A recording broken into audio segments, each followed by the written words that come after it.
मु भलरे अच्छी एक कथा काहाकू भी कही हेबो, किंतु मु असुविधारे अच्छी एक कथा केवल खास लोकन को कही हेबो।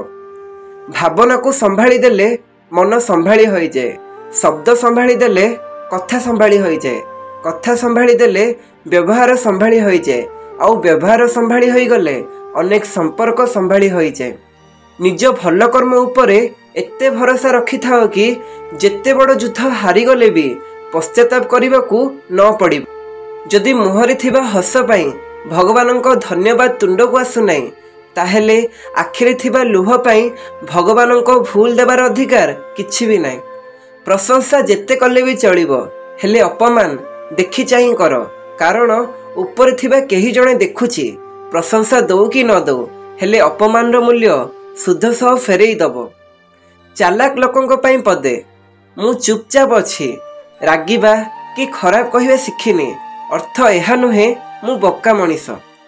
थरे दूरे जीवी पछे, हेले आउ थरे धक्का देवा पई सुजोग केबे देबिनी। मनीषर संपद ना तो धन होई थाए ना तो सुना होई थाए। संपद तो तार सुखर परिवार आउ तार संतुष्ट मन होई थाए। मनीष को निज ठारू अधिक भूल अन्य पाखरे देखा जाई थाए, कारण मनीष केबे भी निज को ठीक से देखि न थाए। बेले बेले जंत्रणा एते बढ़ी जाए, केही आपणार कही जदि पिठी थापड़े दिए ताहेले आखि लुहरे भरी जाए। जी टंकाडे रोजगार परिश्रम को बुझी जाइछि, सी कोटिपति हेले भी तांको पाखरे अहंकार आसीबो नाही। बेले बेले प्रतिशोध ठारू भल परिवर्तन होई थाए। खराब तो सेते बेले बहुत लगी थाए जेबे समस्त को पछ करी दे आमे जन को भल पाई थाउ, आउ सीए आम ठारू दूरे जीवाकू इच्छा करी थाए। जीवन रे जी समस्तंकर होई जाए, सी केबे जनकर होई पारे नाही। बेले बेले जंत्रणा एते थाए कि जंत्रणा समय रे आराम करिबा भी बहुत जंत्रणादायक होई थाए। जदि कौनसी संपर्क रे बिना कारण रे भी संदेश शब्द उठुछि, तेबे बुझी जांतु कि सेही संपर्क केवल निज स्वार्थ उद्देश्य रे आज पर्यंत थिला। जेतेबेले आमको केही बहुत भल लगी थाए, तांकर कौनसी खराब गुण देखा जाय न थाए, आउ जेतेबेले आमे काहाकू घृणा करि थाउ तांकर कौनसी भल गुण देखा जाय न थाए।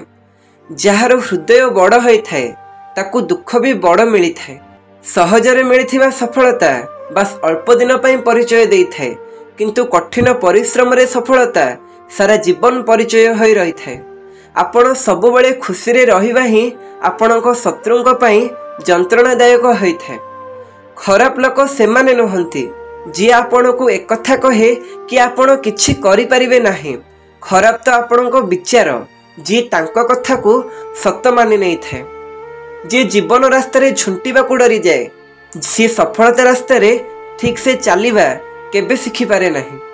किछि लोक कोइला परि होई थांती, सेमानकु जेते थर सुजोग देले मध्य सेमाने धोखा देबार कौनसी भी सुजोग को हाथ छड़ा करंतिनी। गोटे झियो प्रकृत भल पाइबारे कौन चाहि थाए, सी तो केवल समय आउ सम्मान चाहि थाए।